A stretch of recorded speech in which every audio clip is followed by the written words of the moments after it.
Oh, buddy, look, we got an earthquake. Oh, earthquake!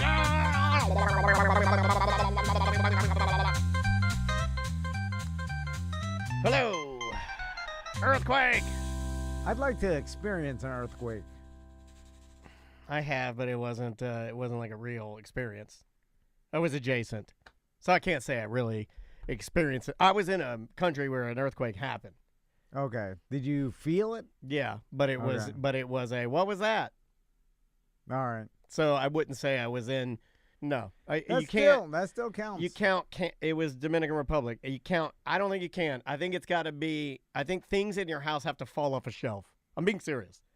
I don't think mine counts. I think mine's cooler than not doing it. I'll give myself that. Yeah, you were in I was an adjacent. earthquake area. I was in a more volatile area of the world, but I think you felt something. You got to do like my buddy Dave. You got to be like, whoa, and put your hands in the doorway and watch a pot fall off, and you got to be like, what the? You got to do that. That's earthquake. It just seems like a crazy thing to experience. I'll give you another one. I'll give you another one that I'm spicy today. I'll give you another one. If you're house fire, you can't just burn a little something in your kitchen.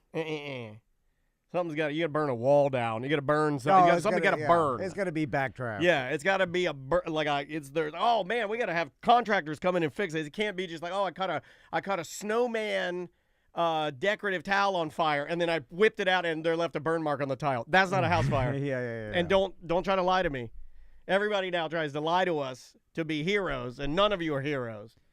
And if none of you, if your house floods, it better be all your shit is floating. I can't talk about that. That's in my family, and I have hard opinions on that one, and I made people mad. Why are you moving from the coast, you pussies?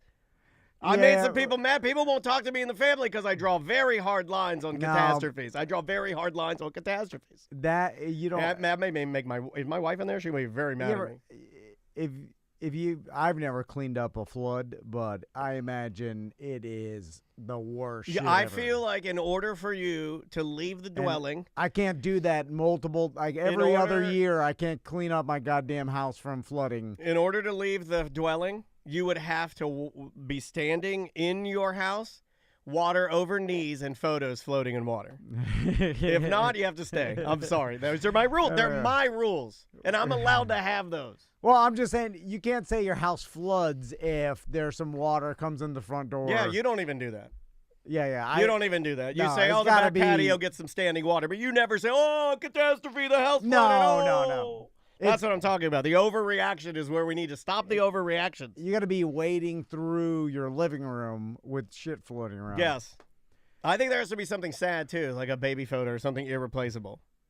You standing around, all of your decorative African art floating, your wife in tears, Satchmo's shorting out because the battery's in it. I see, I see, I see, I see, I see, trees up, trees. And this is my hardest stance of them all. Tornadoes. You have to be picked up by the tornado. You have to be Paxton holding a pipe. Yeah, you have to be picked up. As your feet are sucked upward. I'll accept hold a pipe, Yeah, but yeah, I feel you like have to hold I a feel like pipe. it has to pick you up and take you somewhere else inside a washing machine. Yeah. All right, good warm up. All right. That was a great one. All right, would you like to start? Yes. 3, 2. Welcome back to A Corporate Time. So I saw a story that Dolly Parton's husband died. Yeah. And Jolly Parton. Why would I say that? It'd be funny if his name was Jolly. When you told me that, I thought to myself, I don't even know what Dolly Parton's husband looks like. I can't even remember ever seeing him. And then you told me that Carl. he specifically stayed out of the limelight for all these years. I figure when you have that woman, her talent and her beauty, and all of the classic country gold riches that come with that, you could probably just have a fine life at your estate. And you never have to go anywhere. But I think he did it right. Here's why. And he would go places. No, he would go places and do stuff. He would always sort of lurk in the shadows, and it's kind of cool. Did he go to the award shows? I think he did occasionally. Yeah, not very often, but he did. And if he did, he always kind of asked to have his time or be private. I think he just kind of, like those people that can put out that they don't want to be bothered, but they're not like D-heads, right? Yeah. But they just give respect their privacy. They give off a level of like, I want to be left alone. I think that's kind of what he did. Now, I don't really know that much about him. I need to like kind of deep dive into it, but he looked like a cool dude, and they married very young. I think 60 years of marriage, dude. 60. Yeah, 60 years. Okay, that's so freaking amazing. A couple opinions on this. First, here's why I think he did it wrong. Okay. Because he had the opportunity to get the best of both worlds.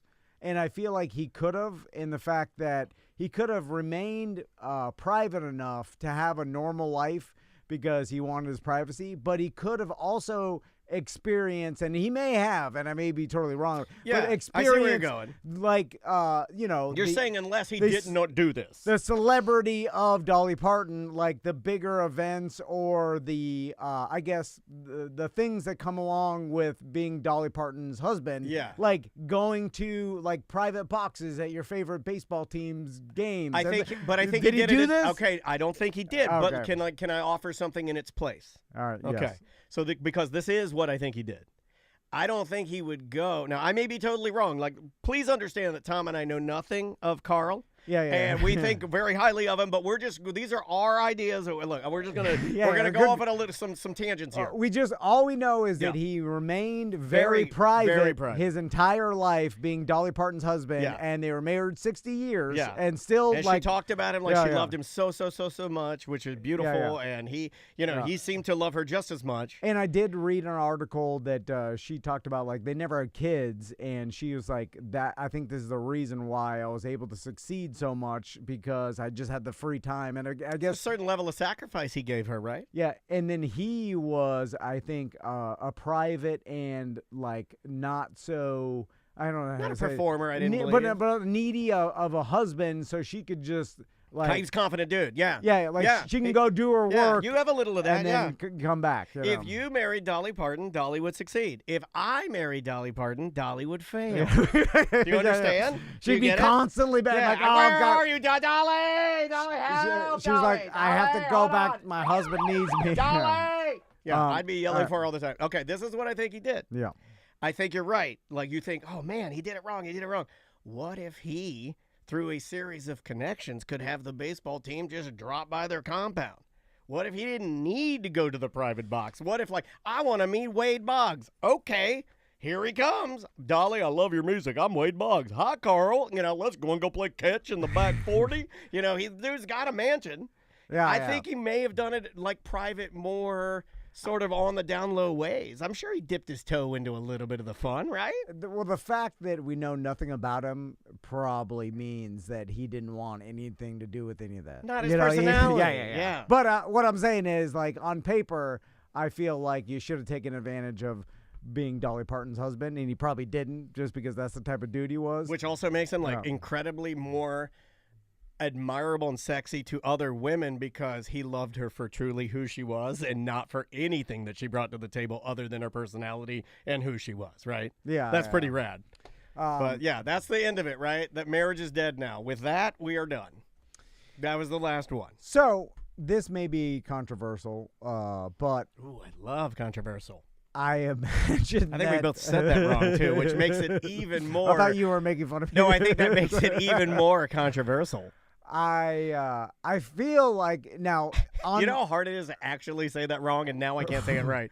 When you see the story, it's sad. You're like, 60 years. Like, you imagine yourself in the future. You're like, man, my partner after 60 years dies. Like, I'm gonna be. Stop saying partner. What do you think? You're from California?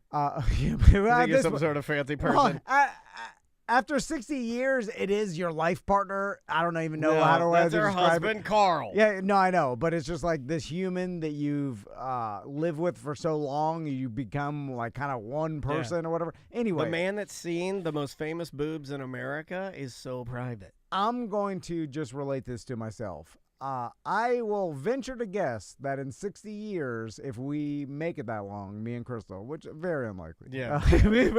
I'd bet against it.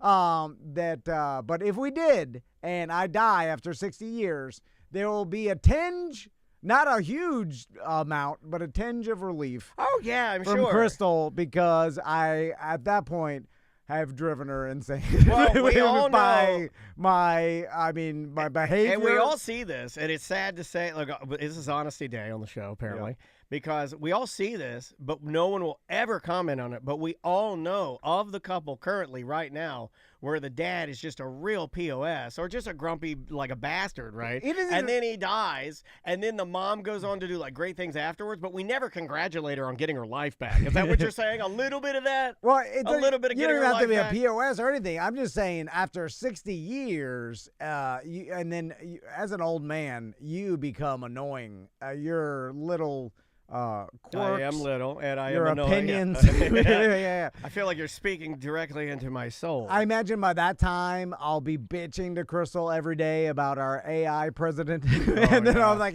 "How do you feel about my day? My inward partner used to control AI. Now he's a president." We got a goddamn AI president. He calls himself Bleep Bloop 2000 Hussein. Oh, Bleepy Blooper is what I say. Ain't my AI president. I'll tell you that right now. Yeah, and I hate the new digital NASCAR. And then my sons won't bring their kids around because I'm bitching so much about the AI president. Their kids are just apps on a phone. They're not even real humans. Like, here's our kids. They're apps. You got to touch them. You got to feed their Tamagotchis. I have a bunch of crossbuster AI flags flying. Tons of flags. I love flags. But really old people get them confused with Nazi flags, which became popular again in 2025. And they had like a stint for a little while where people were confused about it.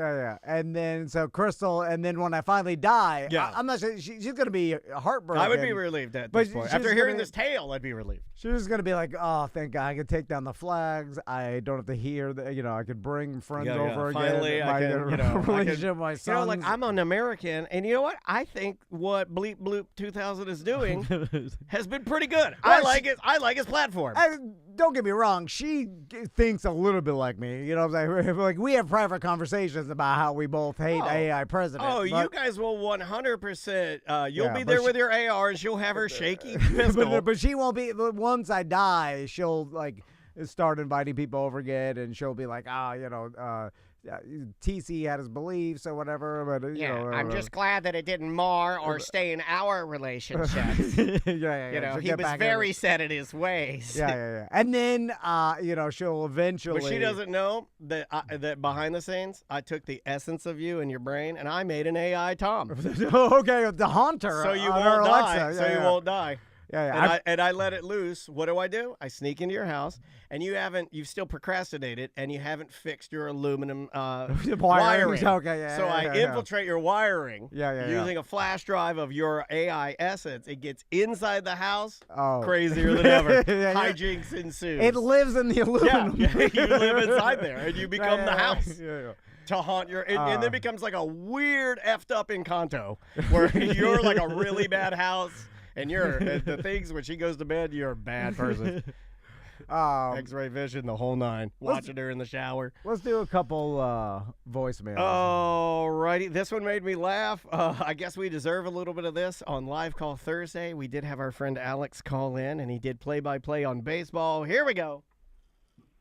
Hey, I'd like to do my impression of watching baseball. So here we go. We got a pitcher, throws the ball, and then a strike. Oh. And then you got a pitcher, you got the ball, he hits the ball, no, down the right ball, just foul ball, oh, no. And then here goes a 3-2 pitch, he hits the ball, and a long pop fly, the guy's he caught the ball, no, okay, never mind, no, it's fine. Baseball sucks. I did like the awe every time. I enjoyed that. It made me laugh. That's not what it's. He did a really good job. You're really doing good job. A bad job, sir. But I did enjoy you mocking a little bit. I enjoyed that. Yes, sir. You have to reframe your mind. Okay. Oh my God! In vogue. Free your mind. Not free. And reframe. Will follow. Because be colorblind. Don't be so shallow. It's for a while I didn't understand fishing, right? I understand, like, I used to go out on a boat and this is offshore the oldest fishing. start to a conversation you've ever. For a while I never understood fishing. Welcome to Tuesdays with Maury. So, and I'll explain. Yeah. Is like I knew I couldn't stop you. Too powerful. What else are we gonna do? Too powerful. So I used to go fishing with my dad out on his boat offshore, and then I understood why people. We like have a problem. You and I both have a whistle tooth. whistle. Yeah, we both have it. I used to have the whistle tooth. Now you have the whistle tooth. We're two whistling beavers in here. We can't be the whistling beaver podcast. Dude. I knew when it came out. I have it too. I knew. I have a whistle I was like, too. this MFer's not going to be able to just ignore it. He's going to bring it up. The world is too serious. You're sitting there telling me about fishing, and then whistle the beaver comes walking up. So the offshore fishing, I understood. I was like, all right, you get to go out in a boat. That's part of it, right? It's a little more dangerous, adventure-y, I guess. Yeah, it's just the boat is part of it. I like going on a boat so that I can frame my mind. I'm like, all right, and then you're fishing, you're doing something while you're out on the boat, whatever. And so but then it's the fishing on the side of a lake or a river. Like a pond or Lake Baldwin. Yeah. And then I was like, why are people drawn to it so much? My buddy Dre, he's addicted. He's addicted to fishing. We have a lot of BDMs that are addicted to it. You know, guys in there that just they go every day. So, and then I just see them standing there, casting over and over, and they're never catching anything, being baked by the sun and the side of a stinky doo-doo pond. The only casting I like is a couch. Am I right? So I looked at it for so long, and I was like, why do they like it so much? I couldn't understand, because I'm like, on paper it seems horrible, and you're just standing there. Most things on paper do seem horrible. Doo-doo pond. Like almost everything on paper is bad. And so instead of just saying the fishing stinks, just like this guy saying baseball stinks, sure. I had to understand why they liked it. And then I understood why it's likable. You're that robot from the Robin Williams movie, right? You're like, I do not understand love, but I can try. I finally landed on it's extremely hard to catch fish. Yeah, and it takes skill and knowledge, and patience. You use the skill that you learn and the knowledge you learn over lots of fishing times to make it easier for yourself. Still hard, and then so that makes you catching a fish. They call it the jujitsu of water. Insanely rewarding here, where you're like, man, it took me a lot of work, a culmination of work and knowledge, and I I finally caught a fish, which is hard to do, and here it is. And that each time you catch one, it gives you a burst of endorphins. But it's harder as an adult, I think. Like, I only caught fish actively a lot when I was a kid. When I didn't care, and I was just tying, I was just tying my own little knots and using like a cane pole and walking around with a bucket. Yeah. I'd catch fish all day.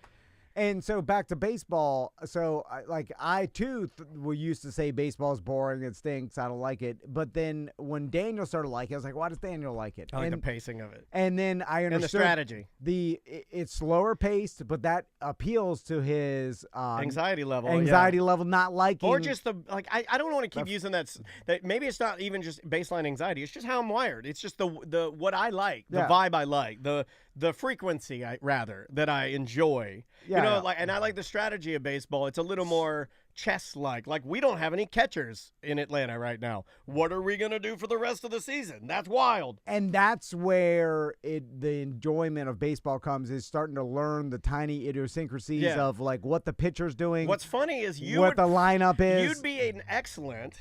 I think maybe even Andrea would agree with me on this. I think if you enjoyed it, you would be a really good baseball manager because you'd overthink everything. Well, and that's what you need. You'd know every position. I saw Moneyball, and I enjoyed that movie. The managing aspect is the part of baseball that I think I might enjoy the most, is like what Snitker does for Atlanta, and the fact that he can slide people in and out. The game, I understand what you're saying. It's not soccer. It's never going to be soccer.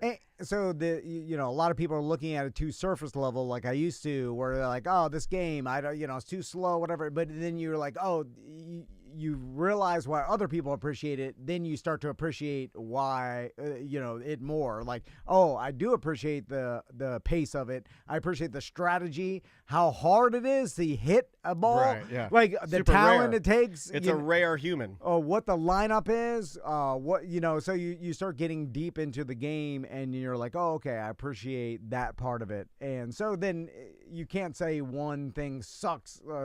That's too broad. Yeah. You have to maybe not for you ultimately, no matter what, but I do like learning why other people appreciate stuff and then appreciating that aspect of it. Yeah, it's kind of like jiu-jitsu. I made a joke about that, but I don't do any of that. Like, I don't do martial arts, but I do see friends of mine, a lot of BDMs, people that we know that do a lot of jiu-jitsu, and I value it because I'm like, wow, I like how slow it is. I like that it's very much like stand-up comedy where you have to do it for forever to get good at it. Yeah. I think that's neat. And then you're always practicing it. You're never conquering it. Yeah, you're always trying to get better at it. That's cool. The more you learn, the more you realize you don't know.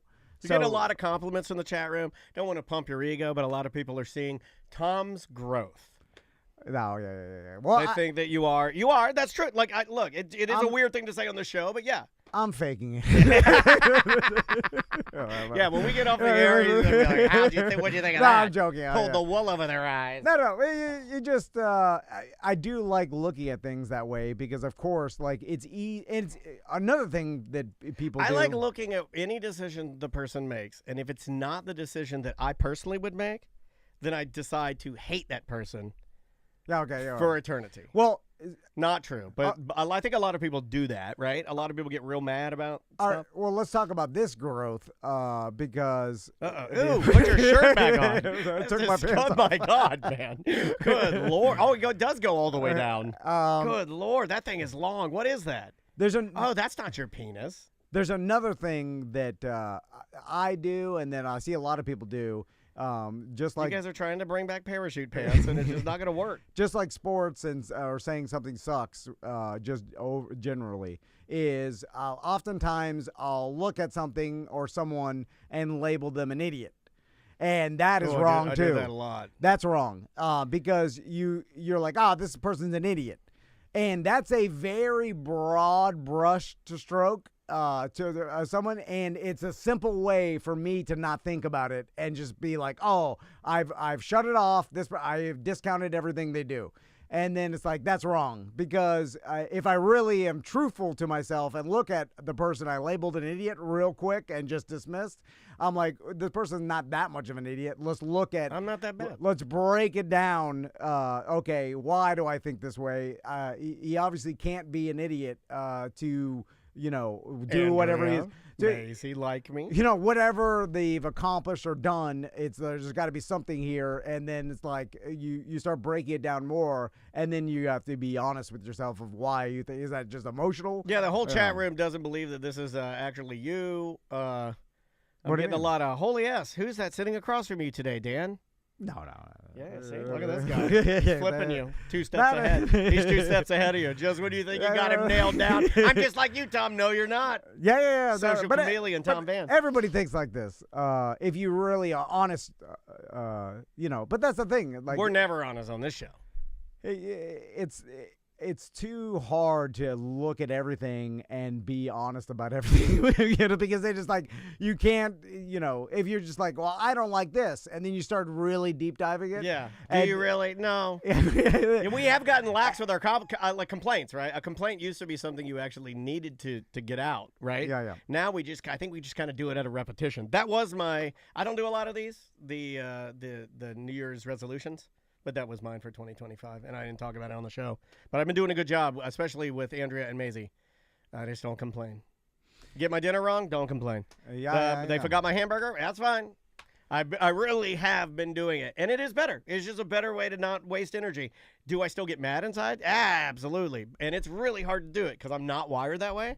Yeah, but it is better. It is better to just be like, the other night, I was eating my food, and we were out to dinner, and it was terrible food. And I was like, this is not good. She's like, do you want to send it back? I'm like, no, it's fine. It's fine. No big deal. Well, you still put it out there. It's not good. You have to keep it all inside. Okay, and push it all the way down, right? Okay. All inside. Good, Never say nothing. Okay. But then you get to the point where you have no opinion on anything because you just talk yourself out of every opinion you have. Yes. And then it's like, well, that's not fun. That's not funny. Yeah, that's not real either because everybody has opinions. And it's okay to have differing opinions. Somewhere along the line, we got to a point where that wasn't okay, but I think hopefully the pendulum will swing backwards. Do you want to do one more? Keep going, or you want to take a break? Let's do one more. Okay. Let's go with this one right here. Hey guys, I'm sure you picked an awesome shirt like you do every year for BDM Appreciation Week. Awesome design and whatnot. But I was thinking a really cool design, especially since it's the day before Dan goes in for his surgery. It should be a blue handicap shirt, like with the handicap placard, the symbol, but the guy that's in the wheelchair has tattooed arms and a full beard, wizard beard, and a hat backwards. I think that would be awesome. Well, you can make him like little, right? You can make like a little tiny guy in a hold on, in a wheelchair. So your idea is a shirt with Daniel in a wheelchair? Yeah. I think we need that on the streets. That's gonna help my career. Well, that'll help my career, right? It's like, hey, this guy's handicapped. I think the people want it. Before you assassinate his idea, let's dissect it a little bit. I think it's pretty funny. So he wants the shirt to be blue. We were going to try and do a blue shirt. We could do a little bit more of like a royal blue. And then you have me, but you make me small and in a wheelchair. Yeah. And then you only have one arm out because it's a side profile. So the one arm that's out has tattoos on it and a beard. It's also insulting to people, right? People that are handicapped in some way. I don't know what it. You know what? Everything You're is not insulting. handicapped. Everything is. I am sort. Right now, I am. Right now, I am absolutely handicapped. Well, I mean, I would argue that with a real handicapped person. You've got hip pain, but I can barely walk. Yeah. Well, I mean, you could, walk. I mean, not well. Yeah. I can't walk without a limp. Yeah. Well, a lot of people have little limps and things. I got a drop foot. Okay, you get old at a certain point. But I don't think you're supposed to have things those. break You're down. not supposed to just kind of slop yourself around the earth. But then also it can be fixed, and then you will. I'm gonna get it be fixed. fine. And then I'm not handicapped. But then I'm not handicapped. Okay. No, I wasn't gonna stay handicapped. Okay, The shirt is, and then when I get my hip fixed, everyone will have to turn their shirt back in. Now, I think the definition of handicapped is permanent, right? I don't think there's temporarily handicapped. I don't know. I mean, right? I don't know. You don't say former Marine. I know that. Once a Marine, always a Marine. I know that. So applying that logic. Yeah. But if you have something and you get surgery, like there's people that have had their legs broken, they cannot walk. but then they heal, and then they can sprint. You know what I'm saying? Yes. So well, what about Pistorius they're killed just his injured. girlfriend? What about old Blade Legs? no, he's handicapped. He never grows his legs back. Yeah, but he's in way better health than I am. That is true. So I'm handicapped. Dude, this is not right. Me compared to Blade Legs, I am handicapped. I will argue that with anybody. If you took that to trial, way stronger and faster. If you took that to trial, you'll lose. He could also take off one of his blades and beat me to death with it. I've thought about that before. I think even without the blades, he could run faster. He could. He could. I think he can nub Especially run. if you put like buckets on his feet. yeah, If you put 2 sand buckets on his nubs and we were on the Daytona Beach, he can run like Mr. Krabs faster than me. yeah. No, he definitely He'd could. rip past me. Yeah. He'd rip past me. Yeah. And I then he beat me to death with one of his blades.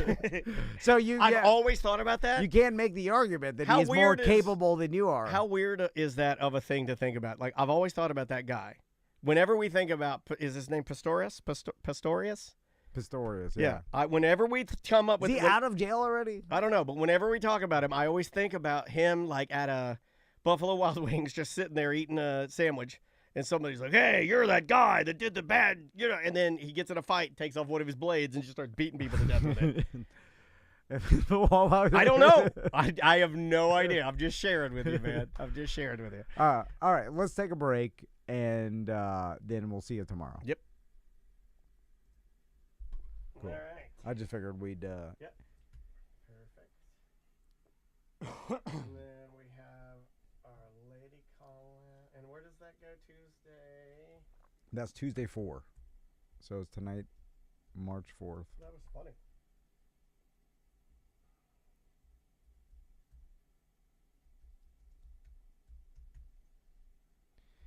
And then I'll call her a weird job in like 5 minutes. I guess we could have gone another 5 minutes.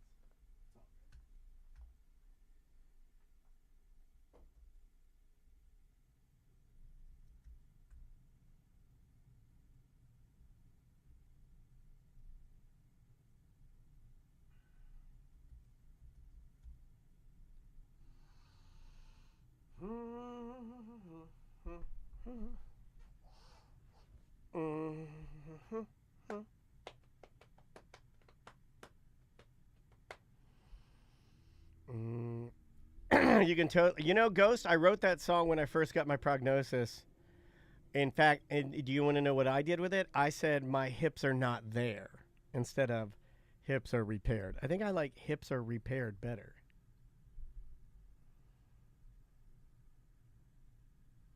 Hip, hip, hip, hip, his hips are not there. That's what I was going to do. Took to be a renegade. I used to fool around.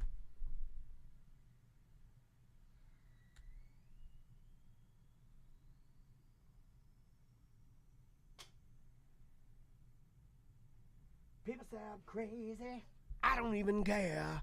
I can see what's going on. Boom, boom. His hips are repaired. I think that's how that song goes.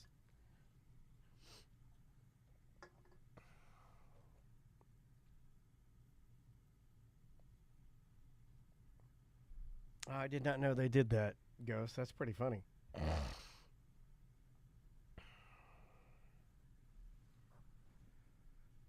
Oh. You do not want new hips, Christine, unless your hips hurt really, really bad. This one, the right one, will get hung, and then... oh, wait. Soul Brother Kevin has a titanium hip, doesn't he? Yeah. Oh, I should have talked to him, but he'll never reply to me. He had his repaired after a car accident. Like Interesting. They used to go through your ass. I know that. They do not do that anymore because they had to move your entire butt muscle to do it. Now they go through your front. They'll be actually going through my my dick hole. What if they went through your dick hole and then up, around?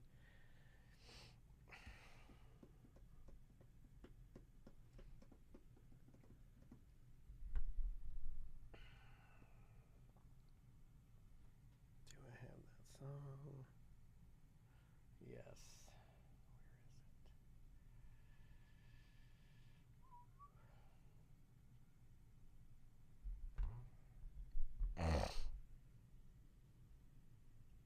Oh, okay. I get what you're saying, Christine.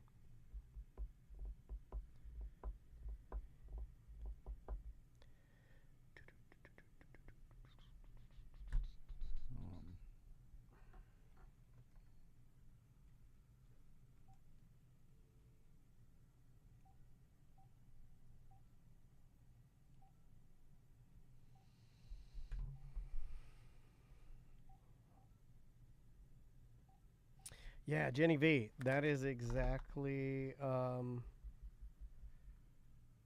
won't talk about a month later when her new hit popped back out. Oh shit! How did that hurt?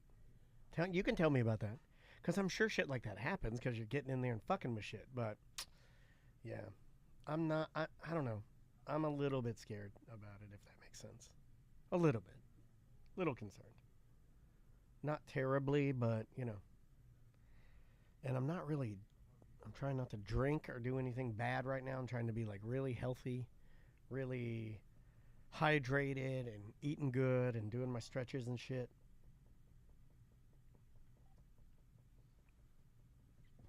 Did you just leave her a message? No. She's on the hold. Oh, okay. What line? Line 1, Lisa. Lisa, can you hear us okay? Yeah. Awesome. Hey, thanks so much for doing this. We appreciate it. And you obviously know you're going to hear all the little silly stuff up front, okay? Oh, yeah, that's fine. All righty. Hold on 1 second. All right. Is this starting? Yeah. All right, here we go. And 3, 2. It is a corporate time with Tom and Dan. I'm Dan. I'm Tom. We are live on Twitch and YouTube. We'd love it if you'd come over, join the chat room, talk to people, meet new people. In fact, we just had a pinball meetup a couple of weeks ago for the majority of our Twitch and YouTube subscribers. And if you'd like to meet great people and have some fun, head on over to twitch.tv/TomandDanLive or youtube.com/@TomandDanLive. Speaking of subscribers, you can subscribe to become a BDM. That is our member program. Yeah. We've been doing it for over a decade, and we're about to do BDM Appreciation Week. We've been doing it so long that member programs are not popular anymore. That's how long we've been doing it, so long that we are now actively hemorrhaging members. There's too many subscriptions. Yeah, there's too many subscriptions out there, like all kinds of crazy subscriptions you can do. So why not pick up another one? But I guarantee you, they don't do a Netflix Appreciation Week where they offer you a $5 Netflix T-shirt like we do for BDMs, and nope. We're going to start the pre-sale of that on March 10th, I believe. But you have to be a BDM to be involved. Not only do you get the $5 T-shirt, we also send other gifts in the packages with that. Limited edition stickers. You never know what. I mean, some of you might get the bone from my hip. Nobody knows what goes in there. We take stuff from the studio. And then we're doing a BDM Appreciation Party on April 19th. And that all BDMs are going to invite for them and a guest. We got live music. We got a live show. I wonder planned. if I'll be walking with a cane. Yeah. You get to see Daniel. Yeah, sword cane. And a cane. I'm going to have a sword cane like Billy Idol.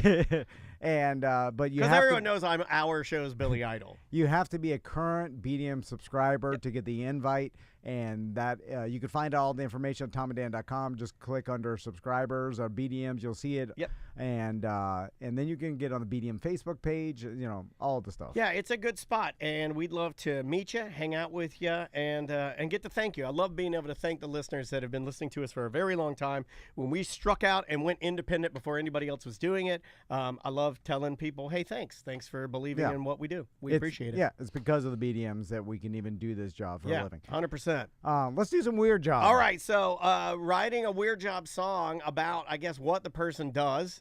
You gave me a heads up that the person works at a nut house. She used to work at a psychiatric hospital. Right, which most normal people call loony bins. So let's go with a brand new hit song from me, Little D. Here is the new song, Loony Bin.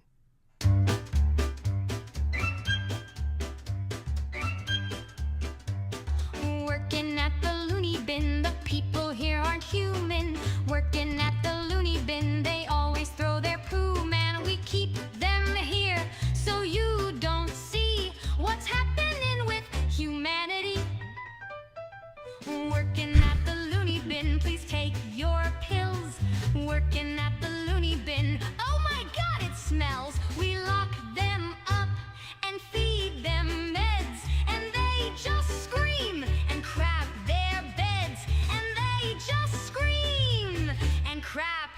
their beds. All There you go. A right. little loony bin action, right? On the line with us is Lisa. How you doing, Lisa? Hey guys, how are y'all? Good, good. I think Are that you song, regretting? yeah, I think she's mad now. Great job, Tom. So, Lisa, Is this my wife? you worked at a psychiatric hospital? I did. I worked at a stabilization, like a crisis stabilization facility. So when people were having like breakdowns, it was more of a short stay kind of place. All right. Nobody ever threw poop at me. I did have a guy once poop in a sink and try and get me to call an ambulance because he kept saying he threw it up.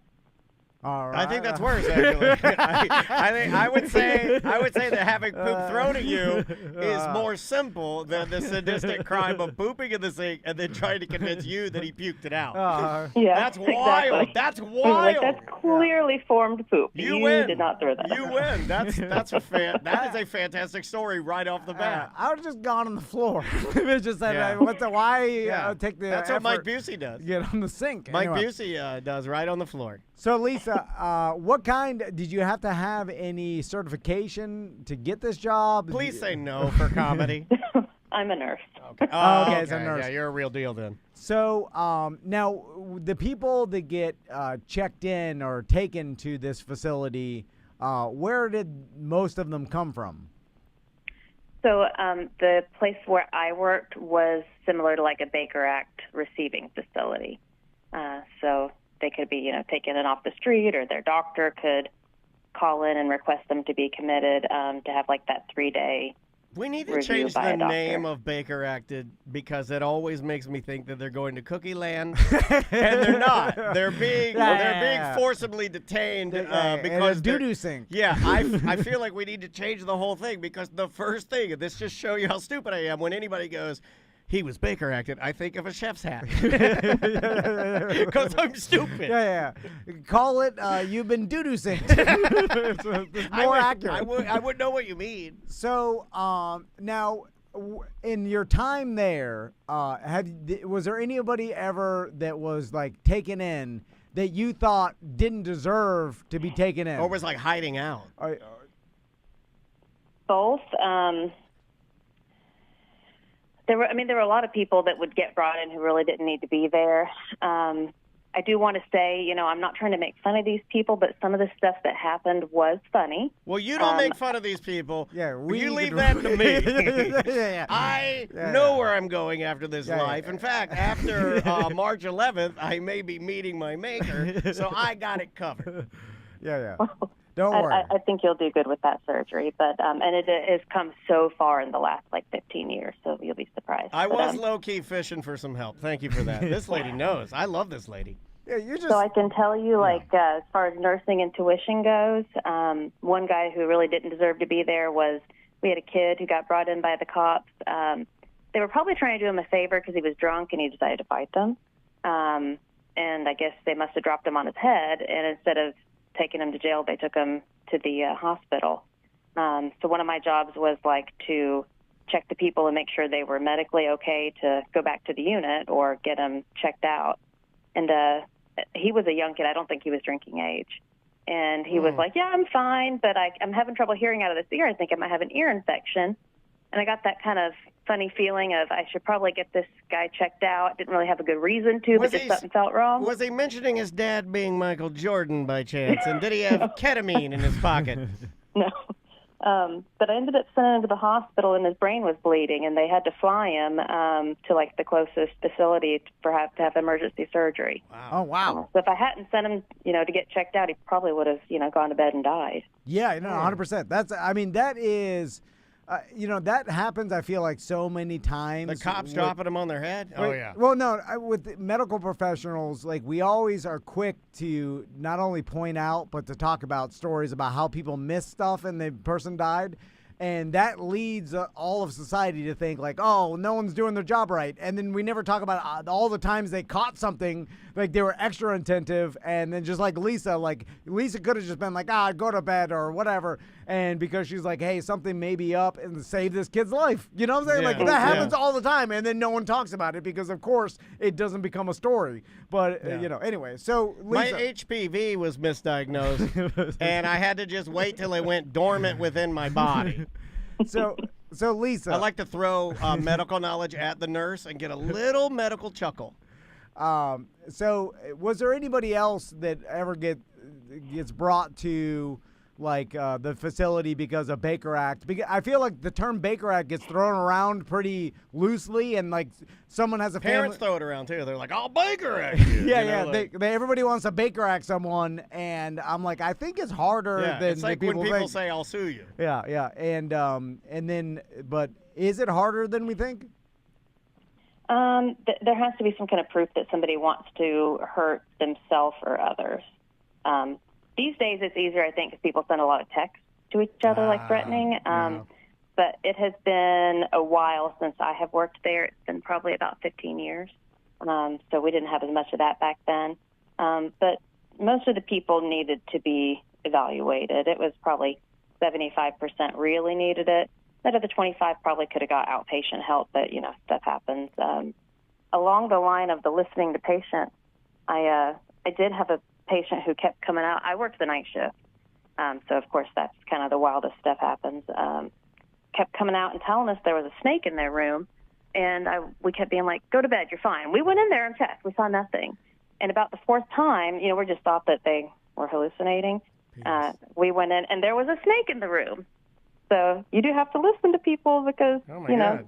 sometimes That's crazy trying to figure Harry. out He if says it's there's a snake in the not. room. Last time I went in there, it was his penis. I'm not doing that again. I would have never checked. Yeah. I would have been so sure Yeah. that they were crazy because I've been like, listen, You I'm did the do- math Yeah, already. I did the math when I woke up this morning that I wasn't going to There's listen. no snakes in Crazy Harry's room. Any of the patients that tell me anything, I'm never going to believe. Yeah.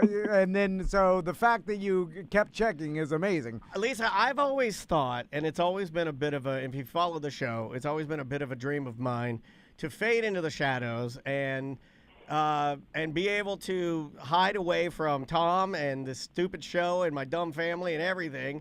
And In a mental In a mental hospital. All right, It's one of my new ones. I've always had living under a bridge. That's number one, still number one. But right on its tail is hiding in the mental institution. People think I'm crazy. New name. And all I got to do is act crazy all day and just walk around my ass hanging out in a hospital gown. Yeah. Not bad. Like Ace Ventura taught us. You put on a tutu, and it's a beautiful facility, and then you wander around what looks like a mansion. Yeah, just I'm act sure it's crazy. exactly like that. So, would it be possible for me to do that, or did you think anybody was maybe hamming it up? So nowadays, the big push is to not have people institutionalized. So we saw sort of like a rotating door of people who were chronically mentally ill, who just really couldn't be fixed, would come into the short stay facility, the crisis facility where I worked. They'd be kept for a couple months till there was a bed at the state hospital. The place where I worked really wasn't set up to have people long term. The beds, like the rooms were all shared, so you didn't have a room to yourself. Gotcha. The bathroom doors are locked, so you can't go in there and hang yourself. And so they'd come in, be there a few months, waiting for the bed at state. They'd go to state for maybe a year, maybe longer, and as long as they weren't dangerous there, eventually they would try to integrate them back in the community, and people, deserve to have that chance. But generally they'd come right back to crisis stabilization a month and be going back to the state hospital, unfortunately. Yeah, see, I wouldn't. I think I'd be clever enough to, once you guys have re-released me, that's when I'd start my new family. So it's basically what we all think. It's a lot of times a revolving door where you it's treat sad. That is sad. You treat someone that's probably homeless, and you get them back on the meds, you get them good, and then you have to release them, and then of course they'd have nowhere to go, no supervision, and then they fall off their meds, and then they end up back at the facility. Yeah, pretty much. Now, let's talk about meds, because if I was, and this is hypothetical, but let's say I'm Oh, the you're gonna say something bad, aren't you? I'm the owner or manager of the psychiatric Am facility. I in your right? facility? Yes, you are. Am I crazy or am I hiding out away from my family? Oh, you're crazy. Okay, all right. And hiding. Okay, all right. You can be both. I'm both. Both Yes. things can be Yeah. true. It is allowed. So I'm so worn down by the constant revolving door. Your hair's and, falling out. You wear an old gray suit and a brown tie. and the system. You're more like a prison warden and less like a caring president of a facility. and the insurance nightmare of it all, and the cops, they just keep bringing the crazy homeless, dropping them off And in the you're front having door. some whacked out gay affair with your assistant. And I'm, You have a young man assistant. I'm screaming, quit. Fresh law student from Stetson Law Academy. I know you have nowhere to take these people. Quit dropping off here. I've had my last resort. I Yeah. can't get. So You're then- actually bussing up some of your guys and sending them to other states as a political stance. And every time I'm there in my office, everybody's screaming. Like I can't take it anymore. So then I just train my staff.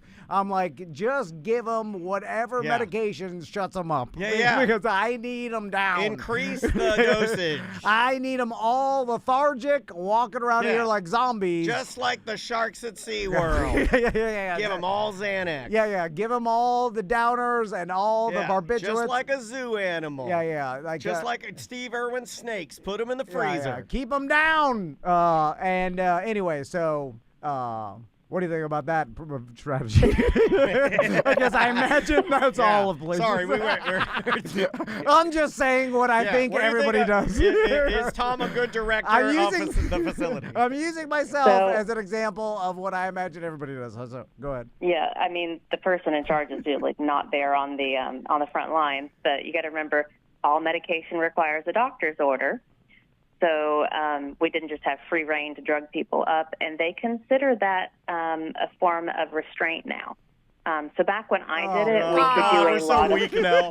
Oh my God, drugs are They could do a lot restraint. of I chemical restrain myself restraint. every night. Every night before I go to bed, I restrain my balls off. This is dumb. What are we doing to each other? I'm electively restraining myself. No, she got the digital shackles. So I don't know how they get anybody to work at these facilities anymore, because they pretty much have stopped allowing chemical restraint. Even when I was there, we didn't really do any restraining or seclusion. You're trying to talk these people down as much as you can, but pretty much every night we were waking up doctors for emergency orders. And it is not like on TV. There aren't really orderlies. It's you, a couple of the nurses, some behavioral techs. You all get trained in the non-abusive physical techniques, and you are fighting for your life in there. Oh my God. And she said orderlies, which makes me always think of Disorderlies, which was the movie the Fat Boys did, where it was three young rappers that worked at a mental institution. I'm going to have to go back and revisit that movie. All my knowledge of mental institutions comes from the movie Terminator 2, where all the orderlies have like a police baton. Yeah, with a... Yeah, but they still have like pajama or like nurse pants, which I always thought was it's hard. You're hitting someone with a baton, but you have no nurse protection pants on your thighs or your shins. Yeah. And there's no one of those, tactical gear at all. If one of those crazy people get a hold of one of your baton, he's gonna knock your shins hard. Yes, there's definitely no weapons allowed. I always kind of figured if it came down to it, there was a really heavy on the desk. What about like to save somebody's life? What about like a spit? Do you have the spit shields you put on people's heads? Nobody ever spit at me. I did have somebody throw a cup of juice at me once. What? But really, they're people too. Yes, I can tell you, like, it was scary. I was like 22 when I started there. I was real young when I got out of nursing school, and I went there pretty soon after. And within, I think I was still on orientation, some guy came up to the desk about, shift change or so, and he had a cup, and he was like, "I believe you asked for this." And I was like, well, "What?" And he had brought a sample of his urine, because we had been trying to get a sample, I guess, for a week or two. He was, kind of confused and out of it. We were trying to figure out if it was drug-induced. I believe you So I was like, "Oh, great, thanks." And I was like, hold on, let me grab some gloves. I'll, grab the urine sample. So I walk, 5 feet away, turn around. He looks back and forth, gets paranoid, grabs the cup, and just downs the whole thing of his own pee. Oh. Full cup. I mean, it was sloshing over. It was at least 8 ounces. He's like a big boy. We're It's like nickel there with beer the mouth night. hanging open, like, what do we do? It's a nickel beer night. That's a big So, yikes. back to the movies, Lisa. In the movies, when you're walking through the mental institution, there's Yeah, always the common area where everybody's gathered around watching like a tiny tube TV. And they're playing oversized checkers on a blanket like you have at Cracker Barrel. Yeah. And then everyone else is locked in their room screaming like a prisoner. Yeah, so what's it like during the days and like, what do people do for, to entertain themselves? They do have common area like that. And during the day, they're not really allowed to be in their rooms. They're supposed to be out, like, socializing or whatever, participating in whatever kind of therapeutic activities there are. There are crowns. There are no full-length pencils. All the pencils were like golf pencils. They have to come to the desk and ask for them to be sharpened. Anything that could be used as a weapon, we had to be careful with. And they just kind of hang out in the day room. The TV goes. They can't really hear it because it's so loud. They have a phone where they can use the phone for phone time. What's the number one show? What do they like to watch? The wackos. I don't think they got to choose. I think we just put on whatever. Oh, come like, on. You gotta like the Jiffy Lube? You have to watch. No. You have to watch Fox 35. Yeah, you could just change their ideology. If you have on Fox News, you could like convert everybody there into some wackadoodle. Oh, yeah. You owe it to everybody you got to put it on something like middle of the road. Well, you're watching the WB, That's So Raven. Or whatever. Yeah. Like, let them watch whatever they want, right? Watch Hogan's Netflix? Heroes. Yeah, I mean, they had to ask for the remote, so we just they couldn't hear it. It was too loud anyway. So did they? It was too loud. What were they having up on like a 40? Was it like overmodulated? They couldn't hear it. No, like everybody else on the unit talking and stuff. Oh, everybody all was the so loud. screams of pain and anguish. Did they? And so, those facilities can't turn people away. They're, mandated to keep accepting. So, it got pretty packed, especially on the weekends. And I worked the night shift and on the weekend. And so, by Monday, we'd have people kind of, lined up in the hallway on mattresses. Oh, my God. Did they have video games or anything? Did any of them have, No. tablets? So nothing. No, The internet? no phones allowed. They weren't allowed to have any. They get searched when they come in. They can't really have any of their personal effects. Now, Did these Jeff days, Howell- maybe did- they let them have their phones, but they didn't when I was there. Did Jeff Howell ever come and play, or did you have any No. entertainment where you had some horrible one-man band come and play for them, and then they're all just wandering and screaming at him? No. They have an activities person during the week, during the daytime, and they give them crosswords and that kind of stuff. Oh my God, I'd go crazy too. So, Lisa, this sounds This rough. might be the hardest one we've had. And what made you stay? And was there any redeeming parts of this job? Because I'm sure everybody's listening to this. I'm like, man, why would people do this? I hope you say, I met my husband, Chicken Wing, and I love you, Chicken Wing. So, like I said, I was really young, and it was interesting. And when I started doing it, it was kind of thrilling. It was fun. It was dangerous. And when you're 22, you don't have that same fear of death. But I worked there for about 5 years, and over that time, it started getting scarier and scarier, and that was why I left. We had a point where there were nights where there were no men working in the building. Oh, man. Oh, they call that ladies' night. It was awesome. It's ladies' night at the Wacky Bed. Hey, make sure to announce that over the PA. It's 2 for 1 big fat crazies. Before bedtime. Like, hey. 2 for 1 big fat crazies. So I've got another story I'd like to share while I've got y'all. Yeah. Uh-oh, she's got a digital gun. I've got lots of them. All right, go ahead. So, and most of these are from the first year I worked there because you get more and more used to it. So, at first, when I would get home, my husband would be like, what happened last night? And I'd be like, you wouldn't believe it. It's crazy stuff happened. Yeah. And then after, a year, he's like, what happened? I'm like, nothing. Pretty normal night. We were all just like working. It was like 3 a.m, charting at the desk. And we start hearing this banging from down the hall. So we all go running down the hall into the room. And this guy had flooded a sink, emptied the soap, got naked, soaped himself up, soaped up the room, pushed the beds together somehow, and he was up naked on the mattress trying to kick out the window. So when we all run into the room, it is soaked up and wet, and we all just go flying, and then we're wrestling with this guy. This is an like amateur Grease hour. pig. You can't kick a window when you're soapy. Everybody knows that. Oh, like, that's like Home Alone. He soaped the door so the nurses fell. So as soon as we run in, he's naked, and we're all trying to wrestle him because he's trying to attack us. And then a 'cause he's paint trying to can kick that knocked door one out. of your wigs off. Yeah. I like you ask him, like, why'd you get naked? You're like, that's the crazy part. Oh, okay. I'd have done it without that part. That's a planning on his part. Yeah, but you have no leverage like that, right?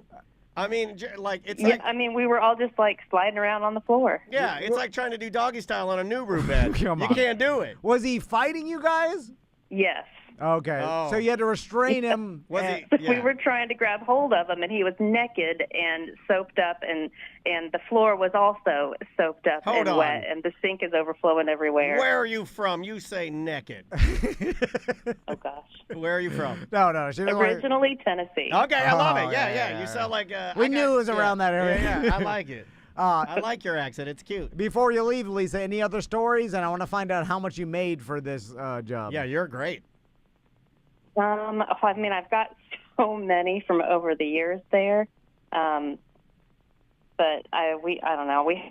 Who was the Queen of England's lost trans child. He thought George Bush had kidnapped him from the Queen of England when he was a child. You see, this has been going on for forever, y'all. You're out there believing all this garbage. George Just Bush. wacky people yelling, just wacky stuff, and you're all believing it. Look at this. This is how long ago was this? Yeah. It's just we didn't see it on the internet, Yeah, Ben. You see what I'm exactly. saying? You guys are living your lives on the internet. The same craziness. Yeah. This He guy. was just a big guy, burly guy, like wearing plaid, but he would take a little scarf and tie it around his head, and he said, I'm actually, and no, I'm not saying anything wrong towards people because he wasn't truly. He was just delusional. Yeah, But yeah. he said, I'm really a woman, but George Bush kidnapped me, and I'm supposed to be the next Queen of England, Yeah, but I George believe Bush it. kidnapped me as a baby and raised me as a man. Yep, mission accomplished, he said. I got that baby. Well, what if he was telling the Yeah, truth? that would suck. That would suck. That would suck so bad. Like, And then you have George Bush. And then you have your dad. Your dad is active king right now, right? Yeah. And what are you doing? And what are you doing? Are you living authentically? Are you living as a trans woman? Or are you still having to live as a man? This is terrible. What So- happened to that man Lisa. or woman? I mean. What did you I can get? tell you delusions do not go away. It seems like there's no way to fix those. Would they learn you- to be quiet about them. Would you help me and Oh, Tom? I know that. Would you help me and Tom find and reinstate the true Queen of England? Oh, definitely, yeah. Okay, let's do it. I've had plenty of delusions. I know. And then This whole show could be called Delusion. I used to talk about them a lot, and then in the past 15 years, I've kept them quiet, Yeah. but it still lives inside. and then the people that I feel I trust enough to tell them, I tell them. But the rest, Yeah. I'm like, this guy doesn't. He Any doesn't other, deserve my delusion. any famous people or anybody of local notoriety in there, like Ralph Kazarian or possibly David Moss in there? Nothing that I could share. Okay. So what'd you get paid, Lisa? Back then, about $25 an hour. All right. Well, there's still, I mean, we're talking Higher about than I George thought. Bush times. Yeah, So yeah, it's- certainly we yeah, are. yeah. I mean, especially now. it had to be something like Yeah, it's at like least hazard more. pay. Yeah, because nobody would do this job. I wonder what they get paid now. You think it's like, 35 an hour? I don't think we have them. Probably about 45. 45. I guess that's what who. That's kind of standard nurse pay right now. And that's like, and It see, just seems like a real rough job. also, I think a lot of It was. people think of her job and think like, oh, old folks home. No, that's not what we're talking about. That's hard too. Those people get abused by elderly people that are delusional racists yelling at everything. Yeah. You know, believe me, I've been in a few, you know, with grandparents. And you're like, uh-oh, this is not the way I wanted to spend my Sunday. And you know how little sympathy I have growing up in Haiti for this old white man. You're going to pee yourself, old man. Oh, Well, sorry. hey, Lisa, thank you so much for doing that. Yeah, thanks, guys. If somebody in the chat room say, is it your birthday or no? No. No, somebody said, Lisa, it's your birthday. Happy birthday, Lisa. What are you saying? I don't know why they said that. Anyway. I'm trying to catch up with the chat. All right, thank you, and we appreciate you participating in Weird Yeah, Job. that was a good one. Thanks, guys. You win. Thanks for listening. All right.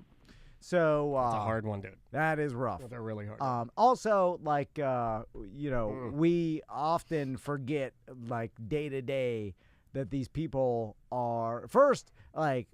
It's amazing that you would do this job, and if you truly care about the patients and try your hardest to be compassionate, And most do. Yeah. I know, The 100%. one at Andrea's You only hear about the grandparents- ones that don't, Yeah. and that's the minority by God, far. God bless the people that were taking care of Andrea's grandparents. They did such a good job, and it was such a sad situation. Oh, my Lord. Yeah, the majority of caretakers, we should cherish them more in our society because we need these people. Tip them We out. get- Do people do that? No, You got to do that. If you have a father or mother in a care facility, and Christmas time rolls around, and they have a nurse or an orderly that assists them, you should buy them something rad. Yeah. I'm talking an Xbox, big 1000, a big TV, something amazing. I'll tip the person like $48 at a good dinner with my family. Yeah. Did barely But anything. the lady wiping your grandpa's butt, you get her nothing. Yeah. No, I'm serious. I We should forgot. I'm change like, this. I should have got her a Christmas card. Oh well. We should 100% change this. We should be the guys that change this. Yeah, but I'm so tired. And I forget. All right. Even like when we went and visited that one listener that was remember he was dying. Yeah, And the staff there, they were the greatest Yeah. human No, I beings know. on the they're special people to do that kind of stuff. All right, let's take a quick break. We'll be right back with more corporate time. What's up, guys? Good to see you. We're on Twitch and YouTube, just to let you know. I always feel more comfortable letting you know that. Keep the pants on. Yep, keep your pants on, please. Good to see you guys. Nice to meet you. That's Dan. How are you? I'm just saving a file. I apologize. Basically, it's a super simple segment. We're just going to ask a little bit about Circus World, just ask some questions, and then that's it. And kind of like just go over 25. and then we'll hit all the other stuff going on in March, and then it'll be super easy. Cool. Come on in. We'll get you set up. I'm sorry. I'm just saving this. That's one, right, T? Yes. And this will be 2. Yes, sir. Unless it goes long, and then we could always put it on tonight's show if we wanted to. But Hello. Good to see you. I'll give you a fist bump. What up, buddy? Ugh. Did you shine your shoes? No. They look nice. Thanks. Let me turn on your mics. Let me get your cameras ready. We're gonna. Oh, come on now. That's not good. Do I have a camera this time? You do. Oh my gosh. You do. We fixed it. How do I get this to go down? I got a big head. Yeah, they're weird, and because they're like, oh, here. Let me. It's this. that one's This side's messed up. Help me. Well, that guy goes down like that, and that goes like that, and yeah, because they're like the industry standard. They're like the ones you would use like in a real studio. They're not. I don't find that they're really well made, to tell you the truth, and they're great headphones. But you'll notice right here, I've welded them using liquid electrical tape because the wires just slide out of them. They sound great, but they're not that hardy. And I realized in telling you that you didn't ask for that long, stupid description of headphones, and I could feel that coming out of Tom's No. face. no. I thought it was fascinating. Thank you. You know what, Scotty? You're the nice one. You guys been good, though? Yeah, things are busy, but Busy is good. but we're staying sane somehow. Nice. Mostly. I should speak Yeah. more for Well, myself, I mean, you guys guess. got a lot of moving parts, a lot of exhibits, a lot of There is, and things it's to do, there are camps, just 30 of places. us making the whole thing work. Jesus. So, yeah. All right, let's keep that Okay, T. Is that work for you guys? Can you guys hear okay? Yeah. All right, and you do want to get about an inch off of that, so move it just a little closer to you if you don't mind. Yeah, you can move that any way you're comfortable with, but you want to get about an inch off of it when you talk. Okay. And then I'll make you sound good. All right. Here we go. And 3, 2. Welcome back to A Corporate Time from the Orange County Regional History Center. We've got Callie and Scotty here to talk about this Friday's Lunch and Learn. Yeah, man. All about Circus World. Circus World Showcase. Yeah. Yeah. They pared the name down after I've been reading a lot about Circus World this morning. Researching. Yeah, it's always yeah. dangerous when I Dan love it. does some research. I like it when you guys come in and you bring me the history of Central Florida and surrounding areas. I That's really our thing. dig it. Yeah. That's our thing. So how you doing, Callie? I'm doing great. I'm excited to be here. Very good to see you. Thanks for coming in and being historically silly with us for a little bit. So That's my favorite thing. again, the Lunch and Learn on Friday is free for members. Yep. If you're not a member, it's only $5. Members will get lunch for only $12 if they want that. There you go. Non-members, $17. But you can go and participate and learn about Circus World. But let's talk about Circus World a little bit because I've always heard about it. My I dad never loves went Circus there. World. My dad no. loves Circus World. It closed in 1986, correct? Yeah. That's correct. So how did it start, Callie?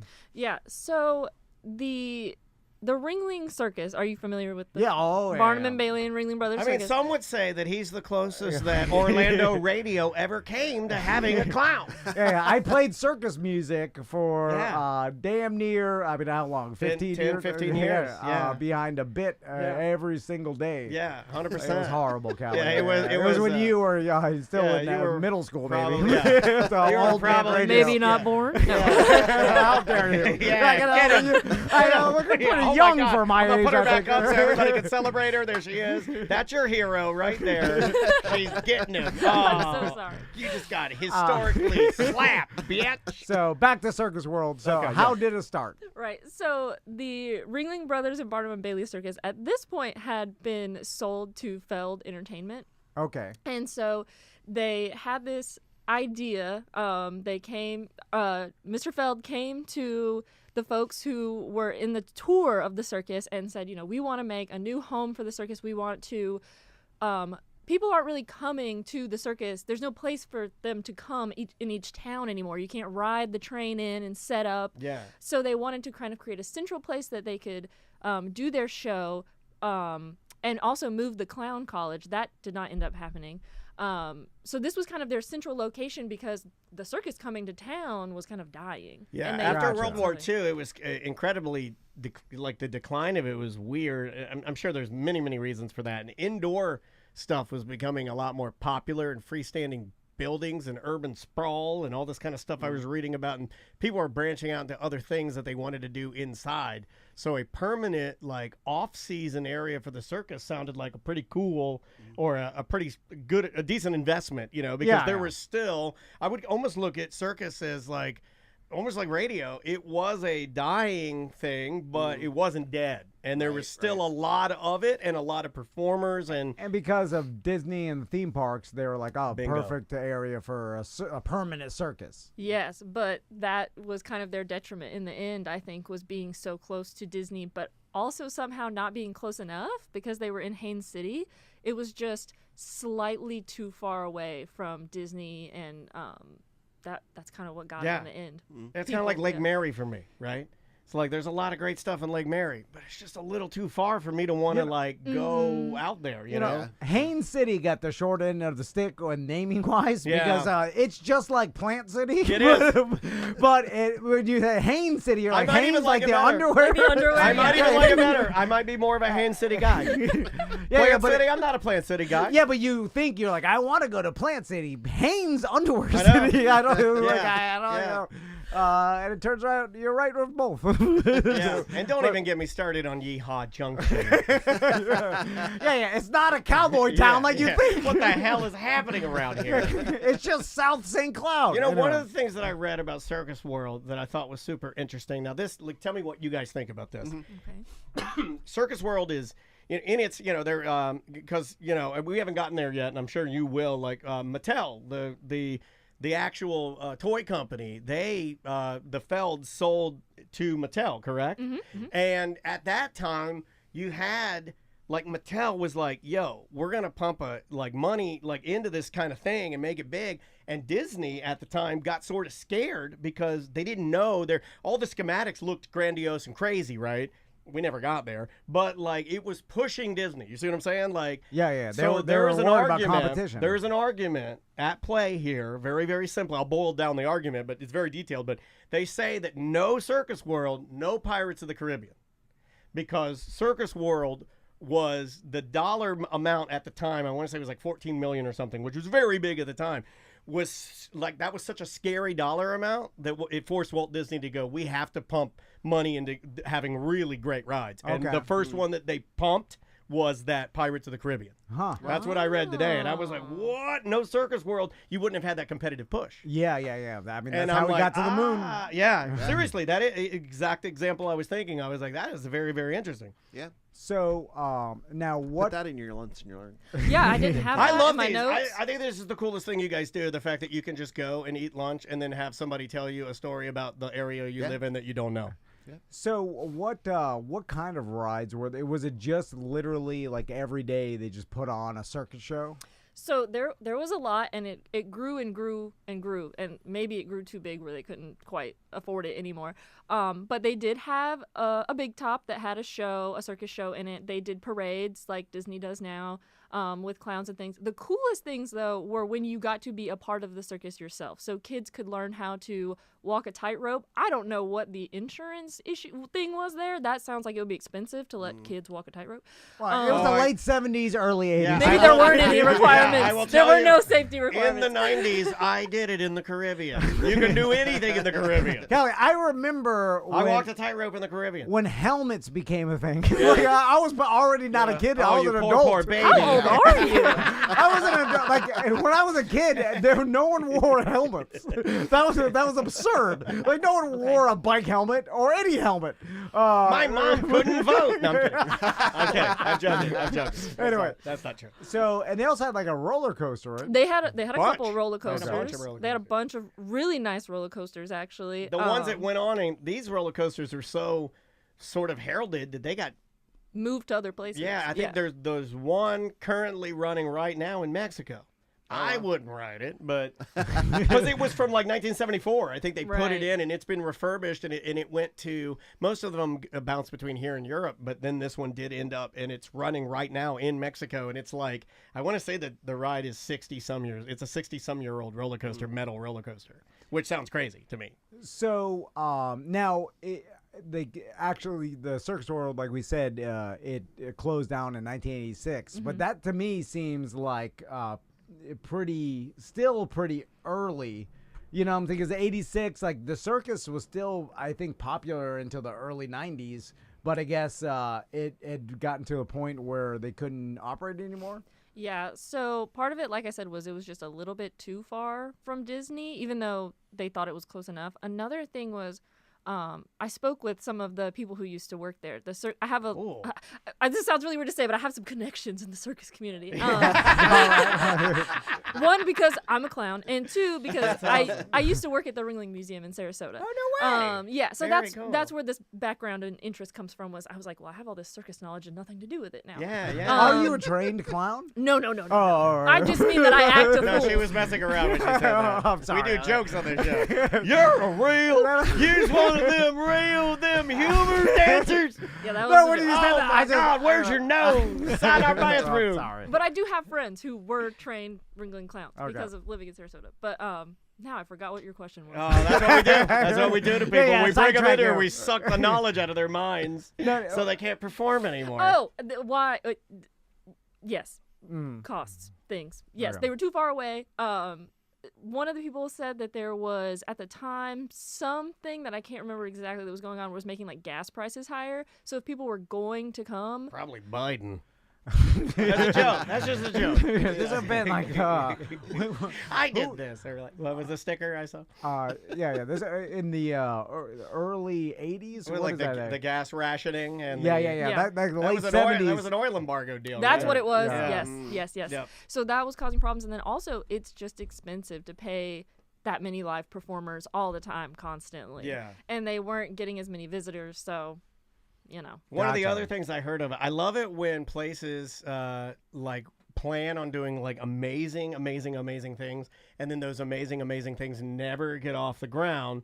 Do you talk about the hotel that they were going to do? The Elephant Oh, Hotel. were they Dude, really? the Elephant Hotel I didn't know is this. the coolest thing in the world. What is that? So it was going to be a hotel that looks like an elephant. 19-story elephant, dude. Yeah, It's and like it's shaped like an elephant. Like Yeah. a big, like like you would see like in India with like jewels all over it and the beautiful or ornate painting and the flowers, and then they're gonna have this elephant and then they're gonna have different jewels in it and all of its legs were gonna have high-speed elevators inside their legs.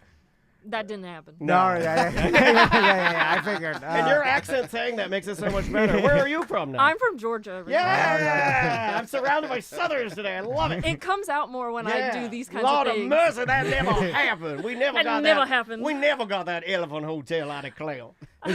Is there any other facts about Circus World that most people don't know that you found? Well, I don't want to give it all away. No, You I have to know. come Yeah, to the yeah, yeah. lunch and learn. I want to. Or just give us I'll one. give you one more. I'll give you one more. Okay, I know, let's hear and you it. can tell me if it's right or not. Okay. So Flying Tiger was a wooden roller coaster that they had Yeah, there, yeah. and Michael Jackson loved it. That is true. Oh, He really? fell in love with it. Every time he'd come to Orlando, he'd ride that Flying Tiger. And here's the part I was going to add that maybe you guys don't even know. I believe, could be wrong, we have listeners that can back me up on this. Okay. I believe our very good friend, God bless him, Bubba Whoop-Ass Wilson, rode that roller coaster with Michael Jackson.